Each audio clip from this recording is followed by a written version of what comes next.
যেমন একটা বাস্তব উদাহরণ দিই, দেওবন্দ এলাকায় আছে কিনা আমি জানি না, দেখবেন বড় বড় রাস্তার নিচে বড় বড় ড্রেন আছে, এই ড্রেনের আবার কিছু ঢাকনা আছে, জায়গায় জায়গায় ঢাকনা আছে না? এইটারে বোঝার জন্য অনেকে নাম রাখছেন ম্যানহোল। বলেন কি হল? কি আমি কি গোরস্থানে ওয়াজ করতেছি? আমি কি মরিয়া গেছেন গা? এখন কি জানাজা পড়াইতে পাইছি? তো কোনো চেত বুদ্ধি নাই, কোনো হানা দিকর না। এটার কি নাম? Cinema hall. কি হল? আরো জোরে কম। মেন হল। এই মেন হলের ঢাকনা মাঝে মধ্যে সিটি কর্পোরেশনের পরিচ্ছন্ন কর্মীরা জাম লেগে গেলে এই জাম ছুটানোর জন্য ঢাকনা খুলে রাখে, রাখে না? এরকম এক ঢাকনা খুলে রাখছে। আল্লাহর এক বান্দা ঘুমের থেকে উঠে মুখ ব্রাশ করতেছে, উপরের দিকে চাইয়া চাইয়া, নিচে যে মেন হলের ঢাকনা খোলা, এটা জানে না। যাইতে যাইতে দুপুর দিয়ে মেন হলের ঢাকনা মধ্যে ভিতে গেছে আর কি, গুয়ে টাঙ্কির মধ্যে পড়ছে। মগা গেছে একদিকে, মগার বেরাজ গেছে আর একদিকে। বাঁচার জন্য, দুর্গন্ধ থেকে রেহাই পাওয়ার জন্য দুই হাত উঁচু করে চিল্লা চিল্লা বলতেছে, প্লিজ হেল্প মি, আমারে বাঁচান, উদ্ধার করেন। ওই যে কুত্তাও খেপে গেছে, দেখছেন? কুত্তাও খেপে গেছে। কুত্তাও জানে যে হুজুরে ঠিকই কইছে, কথা কয় না। মেন হলের ভিতরে কি হয়েছে? পড়ে গেছে গা। নিজে বাঁচার জন্য কি বলতেছে? প্লিজ হেল্প মি, আমাকে দয়া করে সাহায্য করেন, এরকম বলতেছে। তো আর এক বান্দা এক্সারসাইজ করার জন্য, হাঁটা চলা করার জন্য, মানে অনেক লোক আছে দেখবেন ঘুম থেকে উঠে আগে একটু ব্যায়াম করে, শরীরটা ঘুমাইলে তারপরে ফ্রেশ হয়, এরকম আছে না অনেকে? তো উনি যখন হাঁটতেছে, ব্যায়াম করার নিয়ত করে দৌড়াইতেছেন, ওনার কানে আওয়াজ আইছে নিচ থেকে, কে যেন গুংরায় গুংরায় বলতেছে, প্লিজ হেল্প মি। লোকটার মায়া লাগছে, উদ্ধার করতে গেছে, কাছে যাইয়া ডাক দিয়ে কয়, হা ভাই, আপনি পড়ে গেছেন গা, আপনি খেয়াল করেন নাই গুয়ের ট্যাঙ্কি খোলা? আয় নাই, সাহায্য চাইছেন, ওঠেন। হাতটা বাড়াই দিছে। নিচের বেচারা কি করছে? হাত উঁচা করতে যাইয়া আবার হাত ভিতরে নিচে। তো উপরের বেটা কয়, কি ভাই উঠবেন না?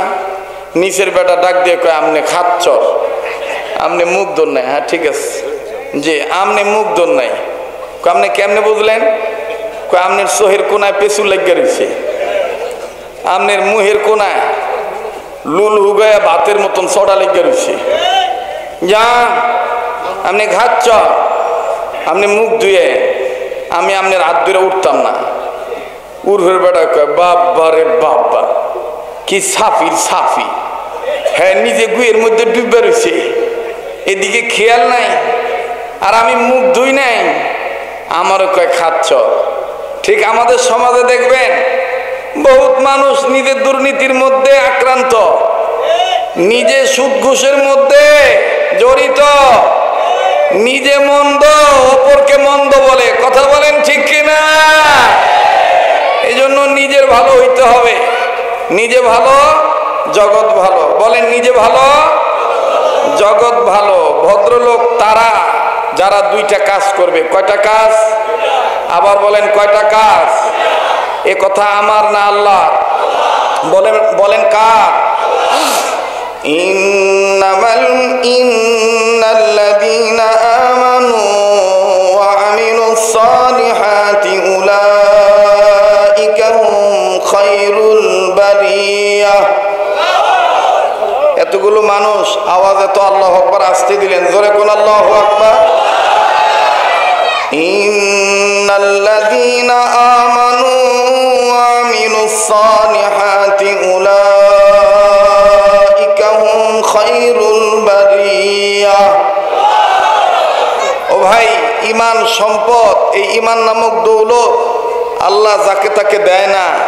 আল্লাহ যাকে কবুল করেন তাকেই ঈমানদার বানাইতে পারেন। কথা বলেন ঠিক কিনা?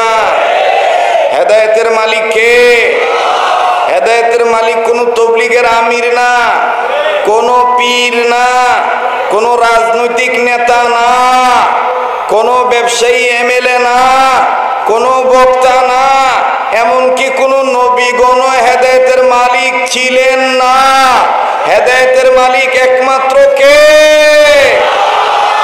ইন্নাকা লা তাহদি মান আহবাবতা ওয়ালাকিন্নাল্লাহ ইয়াহদি মান ইয়াশা।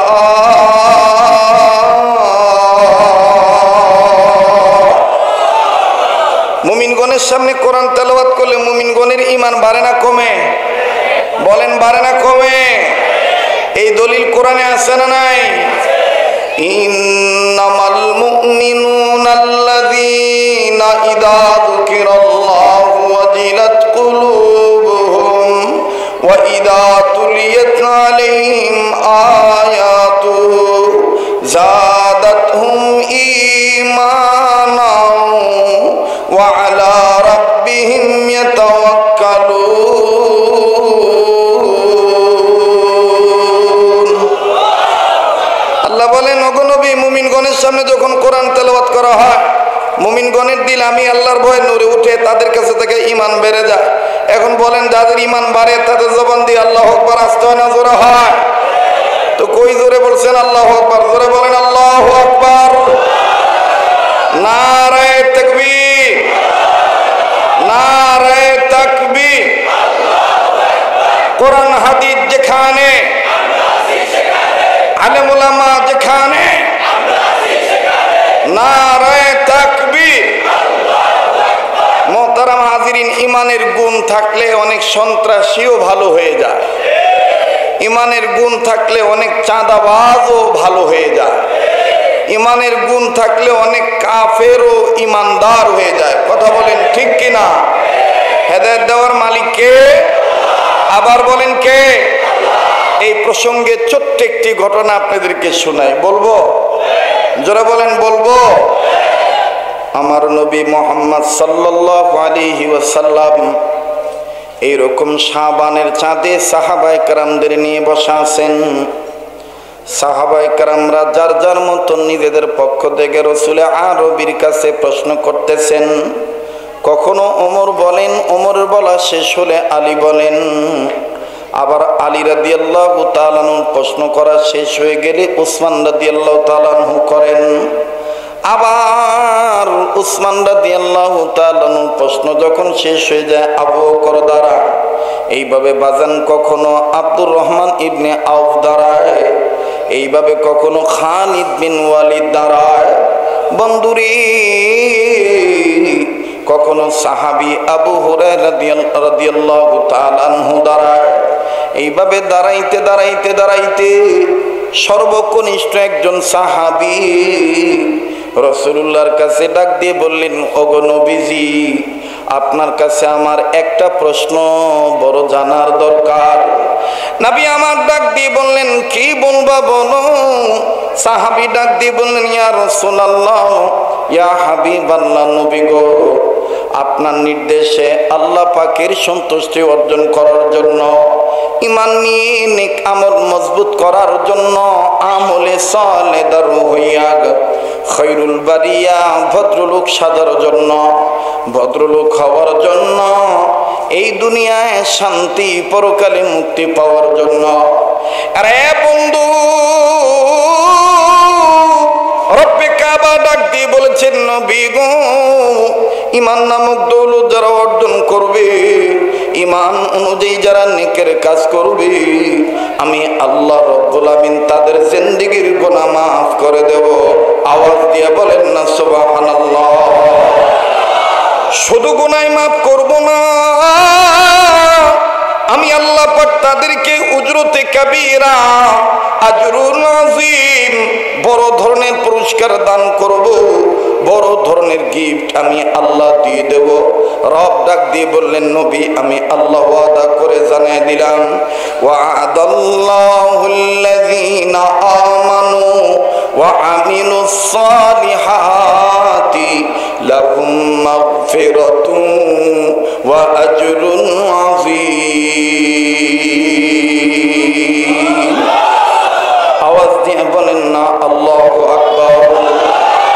আল্লাহ রে ডাক রে বান্দা, আল্লাহ বলে ডাক। আল্লাহ রে ডাক রে বান্দা, আল্লাহ বলে ডাক।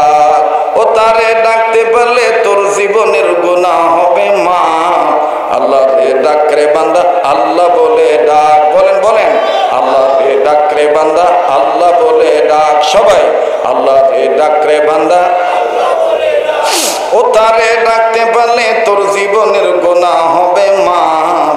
আল্লাহ রে ডাক রে বান্দা আল্লাহ বলে ডাক। যখন তুমি ছোট্ট ছিলে দাঁত ছিল না মুখে, তরল খাবার আল্লাহ তাআলা দিয়া দিলেন মা জননীর বুকে, বন্ধু মা জননীর বুকে, ঠিক কি না? ওরে সেই আল্লাহ রে ডাকতে যাইয়া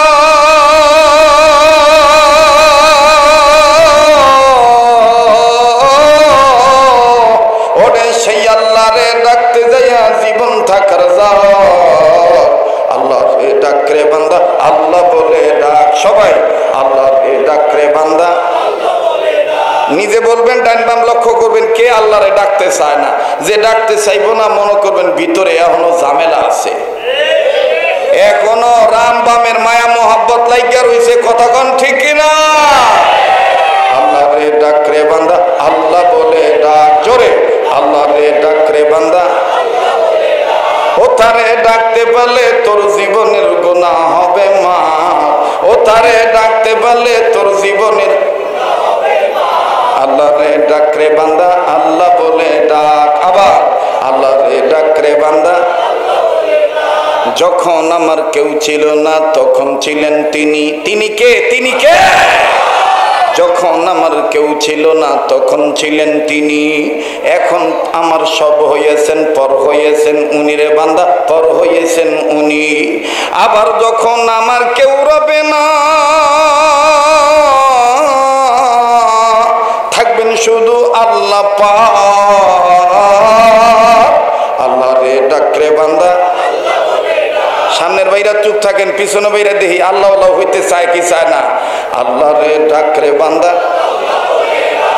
মোটামুটি আছে। এবার পিছনে বাইরা চুপ থাকেন, সামনের বাইরা আল্লাহ রে ডাক রে বান্দা, মাশাআল্লাহ। এবার এই সাইডের লোক চুপ থাকেন, এই সাইডের লোক দেখি আল্লাহ রে ডাক রে বান্দা, মাশাআল্লাহ। শয়তান যে হইতেছে রাগ, শয়তান কইতেছে রাইতে 11টা বাজে গেছিল, ভাবছিলাম হুজুর ডাইব না, অন্তি কোন হান দিয়ে ফাঁক দিয়ে আইয়া বললো, আইয়া দিয়ে আবার আল্লাহরে ডাকা শুরু করছে। শয়তান সবচাইতে বেশি রাগ হয় আল্লাহু আকবার আওয়াজ শুনলে। এজন্য আমাদের দেশে বিগত জীবনে অনেক সরকারের আমলা কামলারা কইছিল নারায়ে তাকবীর আল্লাহু আকবার স্লোগান দেওয়া যাইব না, এটা জামাত বিএনপি হেফাজত শিবিরের জঙ্গির স্লোগান। তাইলে বোঝা যায় ওরাও শয়তান মার্কার লোকই ছিল। জোরে কথা কোন ঠিক কিনা? এই দেশটা মুসলমানদের দেশ, এটা ওলি আল্লাহর দেশ, এটা টুপিওয়ালা দাড়িওয়ালা ইসলামওয়ালা কালেমাওয়ালা মুজাহিদদের দেশ। এই দেশে আল্লাহু আকবার আওয়াজ ছিল, আছে, থাকবে। যার ভালো লাগবে না তারা টিকে থাকতে পারবে না।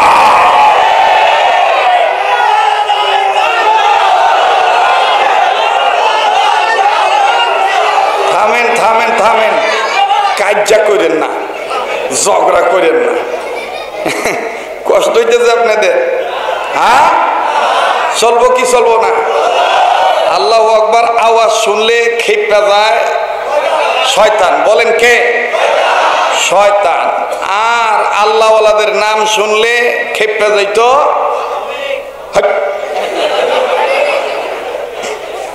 আল্লাহওয়ালাদের নাম শুনলে খেপা যায়, আবার কয় আল্লাহওয়ালাদের নাম শুনলে গায়ে আগুন ধরে যায় রাম বাম চ্যাটার্জি মুখার্জিদের, অটওয়ালা জটওয়ালা চটওয়ালা আঞ্জুটি গানজুটিওয়ালাদের, কথা কোন ঠিক কিনা?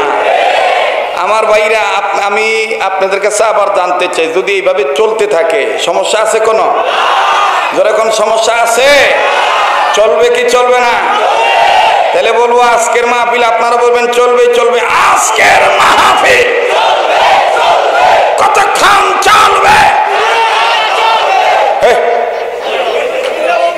আল্লাহ যতক্ষণ চালায় ইনশা ইনশা আল্লাহ। আল্লাহওয়ালাদের নাম শুনলে গায়ে আগুন ধরে দেয় কখনো আমেরিকার, আর ইন্ডিয়ার তো আগুন লাগিয়েই থাকে। যেটা কথা মনে করবেন এটি মেড ইন ইন্ডিয়া, কথা কয় না? আল্লাহওয়ালাদের নাম শুনলে বেশি মন খারাপ হয় ইন্ডিয়াওয়ালাদের, ঠিক না? এই প্রসঙ্গে একটা কথা মনে পড়ে গেল, বলবো? বুশ নাম শুনছিলেন? Bush, W Bush. কি বুশ? বুশ। এক সময় আমি ওর বিরুদ্ধে একটা ইসলামী গান বাংলাদেশে ছাড়ছিলাম। মুসলমানের সাথে বুশ বিয়াদবি করেছে, তাই তো সাংবাদিকের জুতার বাড়ি খেয়েছি। বাঙালি মুসলমানের সাথে শেখ হাসিনা গাদ্দারি করেছে, তাই তো এক কাপড় পরিয়া হেলিকপ্টারে বন্ধুর বাড়িতে পলাইছে।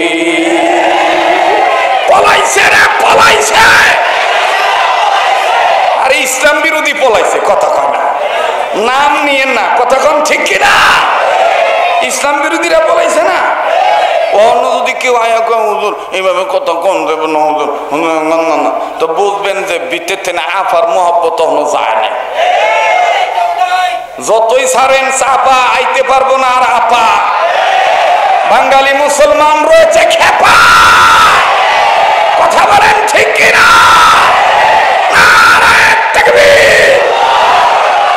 কষ্ট হইতেছে আপনাকে?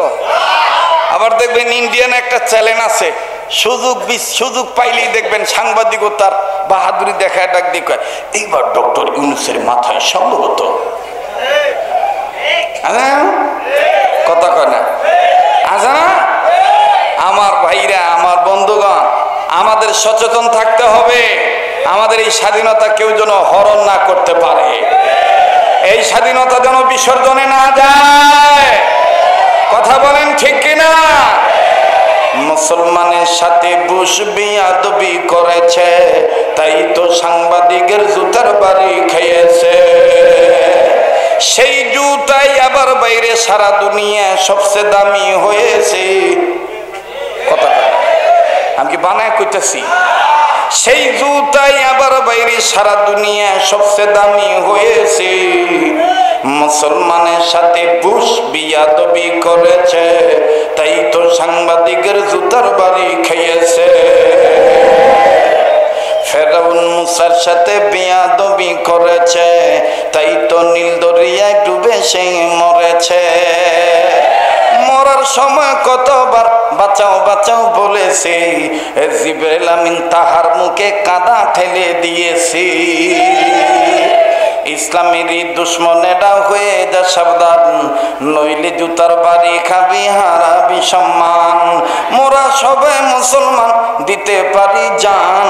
মোরা সবাই মুসলমান, দিতে পারি জান। ইসলামেরই দুশ্মনেরা হয়ে যা সাবধান, নইলে জুতার বাড়ি খাবি, হারাবি সম্মান। ঠিক কিনা? নমরুদ খোদার সাথে বিয়াদবি করেছে, তাই তো তাহার নাকে ন্যাংরা মশায় ঢুকেছে। কি মশা? কথা কয় না? কি মশা? ন্যাংরা মশা। নমরুদ খোদার সাথে বিয়াদবি করেছে, তাই তো তাহার নাকে ন্যাংরা মশায় ঢুকেছে। এ মশায় যখন কামড় দেয় জুতার বাড়ির প্রয়োজন হয়, মশায় যখন কামড় দেয় জুতার বাড়ির প্রয়োজন হয়। সেই জুতার বাড়িতে আবার নমরুদ মরেছে। যাক, ওদিকে গেলে লম্বা হয়ে যাবো, আপনার অনেকে বিরক্ত হইতে পারে। আমি আমার কথা ফিরেই, এই বুশের নাম শুনছিলেন? বুশের নাম শুনছেন না? তো বুশের চুল আছিল কোকড়া চুল। কি চুল? অল্প চুল আছিল, ছাদে বেশি মালা ছিল না। হেড অফিসে চান্দিটা পাতলা ছিল। বুশের চেহারা আর বান্দর এর চেহারা একবার হুবহু মিলা ছিল। একটা বান্দর আর বুশের পাশাপাশি বয়াইবেন, কোনটা বান্দর কোনটা বুশ আপনার খুঁজা বাইর করতে কষ্ট হইব। এই বাচ্চাগুলারে সরাও তো ভাই, এত সরাও, এটিরে এটা সরাও, এটা উঠাই দাও, এটা উঠাই দাও। কথা কইতে দেখো না, একটারে বয়া রাও, আবার দুইটার এক লোকে দিতে দাও। কে ঝামেলা পাবে? হ্যাঁ, এই বাচ্চাগুলার এটি হানতেন সরাও। আপনারা যদি থাকেন তাহলে আমি আলোচনা করব। আছেন তো? খারাপ লাগতেছে? তাহলে আবার জোরে কোন আল্লাহু আকবার। তো বুশের চুল ওর ব্যক্তিগত নাপিতা ছিল। নাপিত চিনেন তো? দেখবেন যে চুল কাটবার গেলে কেসি দিয়ে 1 পুষ মারে আর 3 পুষ আপনার কানের কাছে। এই বুশের চুল যখন নাপিতে কাটবার যায় চুল ওঠে না, চুল হুইয়াই থাকে। নাপিতগো কিন্তু জবর সমস্যা হয়ে যায় চুল না খারাইলে।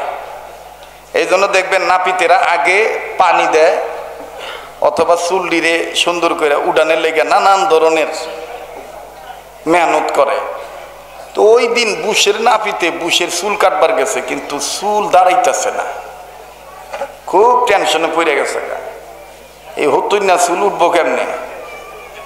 এবার নাপিত চিন্তা করে দেখলো বুঝি ওর জমের নাম ওর কানে কানে কইতে হইব, তাহলে ডরের ঠেলায় এমনি চুল খাড়াই দিব। কথা কয় না? যেমন শেখ হাসিনার চিরশত্রু নাম আছিল দেলোয়ার হোসেন সাইদি, পরে আবার শত্রু বানাইছিল আল্লামা মামুনুল হকের। কথা কন ঠিক কিনা? জোরে কথা কয় না? এই জন্য যারে যারে মামলা দিছে, মামলা দেওয়ার আগে হয় মামলা দিছে জামাতের মামলা, নাহলে হেফাজতের মামলা।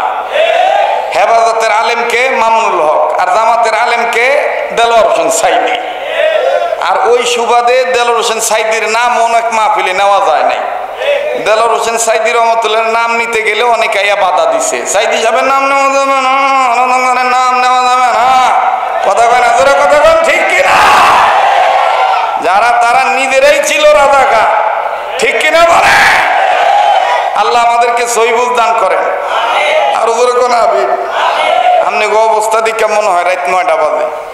আমাকে দুলাল মেম্বার ভাইয়ের যেভাবে গলা হুগে গেছে, ভাই তো টেনশনে পড়ে গেছে গা। আর আমি যে ওনার জন্য কত কষ্ট করে এলাম এদিকে কোনো খেয়াল নাই, বুঝলেন না? মানুষ সব নিজেরটা নিজে ভালো বোঝে। কথা কয় না? যাই শোনেন, কষ্ট হইতে যাব না গো, চলবো কি চলবো না? এইবার জমের নাম নিব নাপিতে বুশের কানের কানে কানে কানে। কার নাম নিব? জমের নাম। এখন কোন জম একটু আমার দিক লক্ষ্য করেন। আস্তে করে নাপিতে বুশের কানের কাছে যায় কইতেছে ওসামা।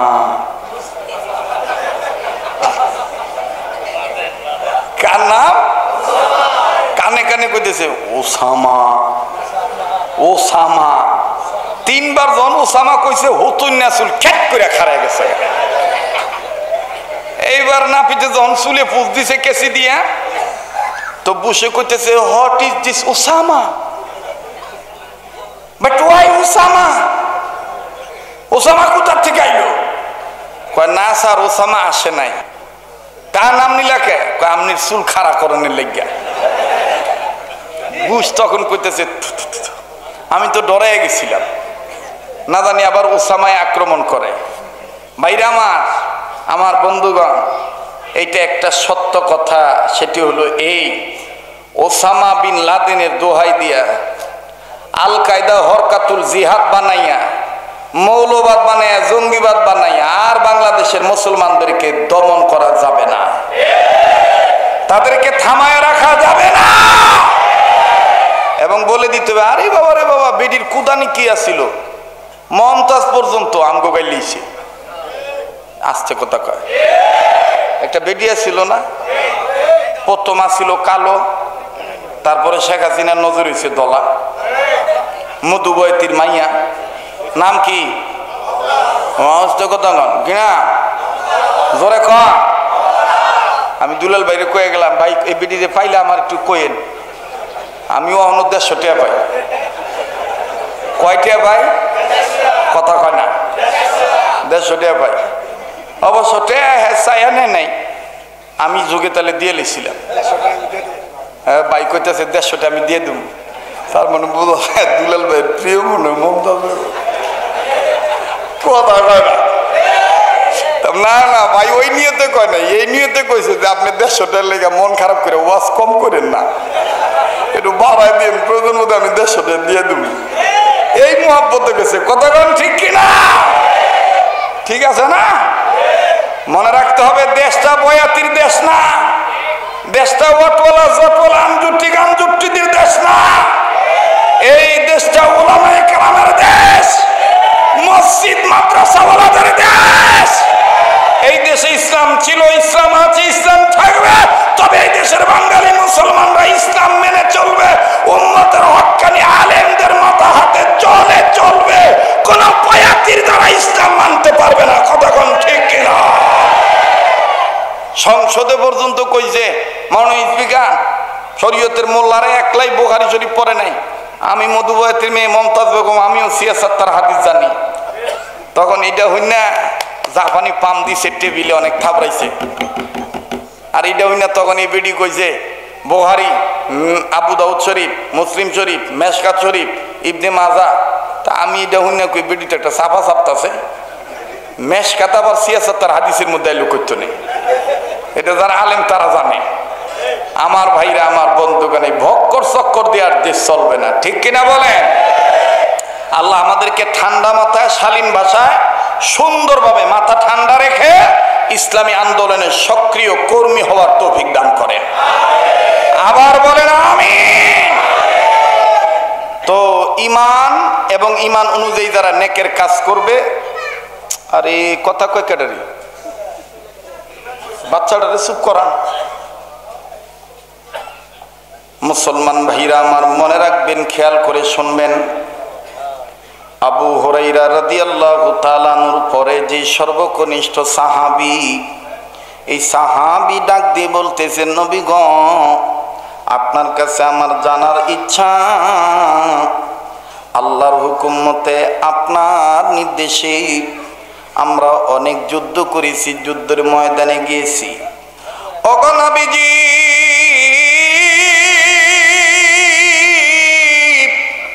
উহুদ, বদর, হুনাইন, খান্দাক, তাবুকের যুদ্ধে অংশগ্রহণ করেছি।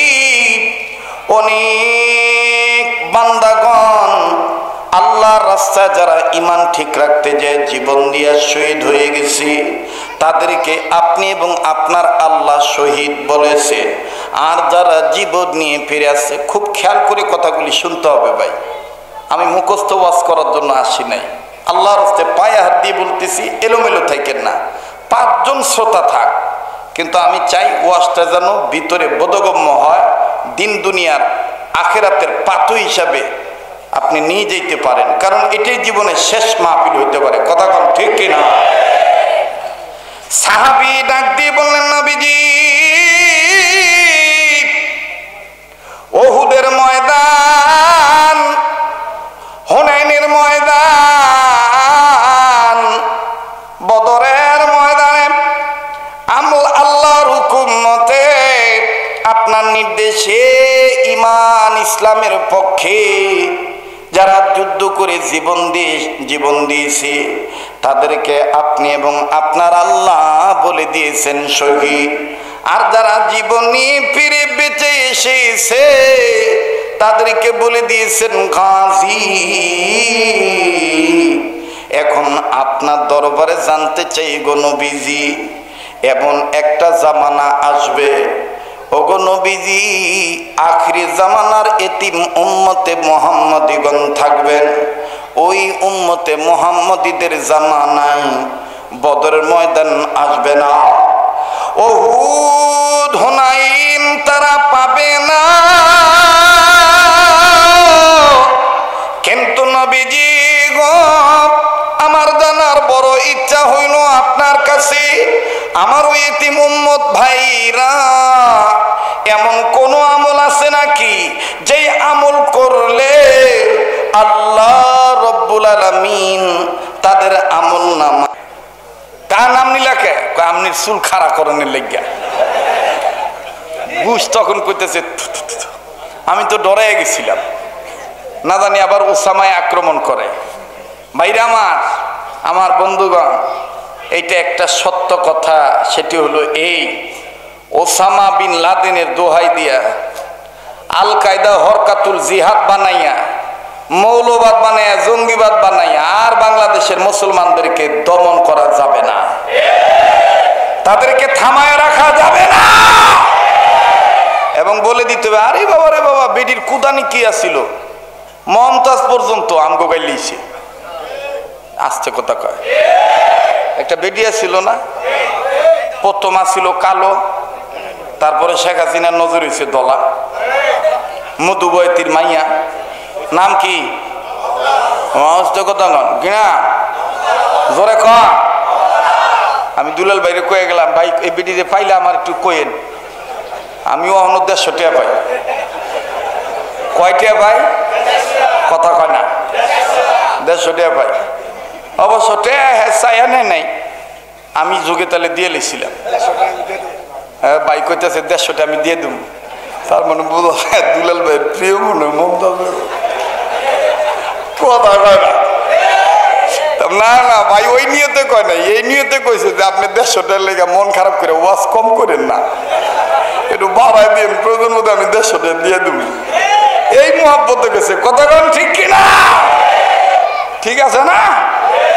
মনে রাখতে হবে দেশটা বয়াতির দেশ না, দেশটা ওটওয়ালা জটওয়ালা আঞ্জুটিদের দেশ না, এই দেশটা ওলামায়ে কেরামের দেশ, মসজিদ মাদ্রাসাওয়ালাদের দেশ। এই দেশে ইসলাম ছিল, ইসলাম আছে, ইসলাম থাকবে। তবে এই দেশের বাঙালি মুসলমানরা ইসলাম মেনে চলবে, উম্মতের হক্কানি আলেমদের মাথা হাতে চলবে। কোন বয়াতির দ্বারা ইসলাম মানতে পারবে না। কতক্ষণ ঠিক কিনা? সংসদে পর্যন্ত কইছে মাননীয় স্পিকার, শরীয়তের মোল্লারে একলাই বুখারী শরীফ পড়ে নাই। আমি মধুবয়তির মেয়ে মমতাজ বেগম, আমিও সিয়াসাত্তার হাদিস জানি। তখন এটা হইন না জাপানি পাম দিছে টেবিলে অনেক থাবড়াইছে।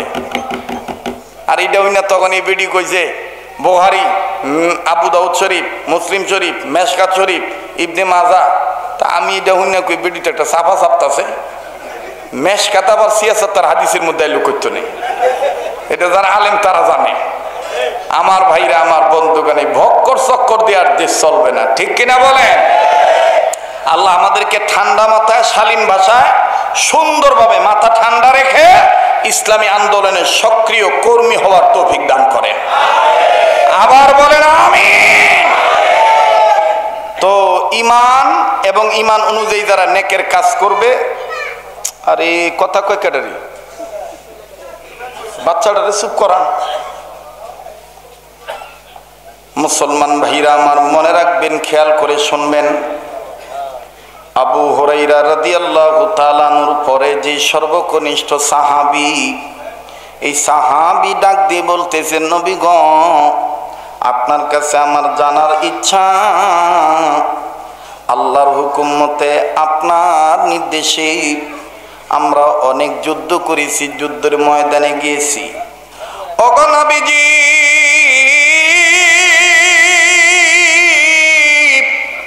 উহুদ, বদর, হুনাইন, খান্দাক, তাবুকের যুদ্ধে অংশগ্রহণ করেছি।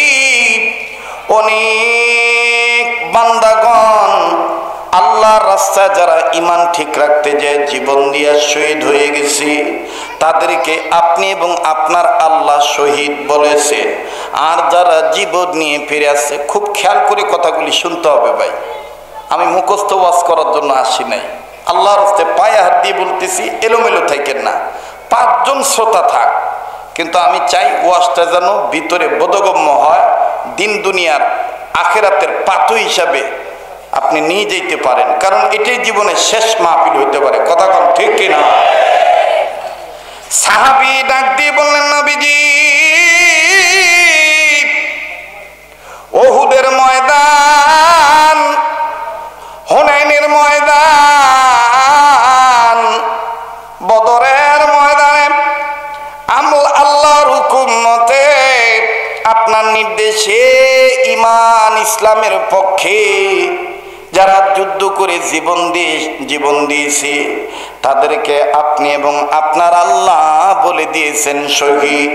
আর যারা জীবন নিয়ে ফিরে বেঁচে এসেছে, তাদেরকে বলে দিয়েছেন গাজী।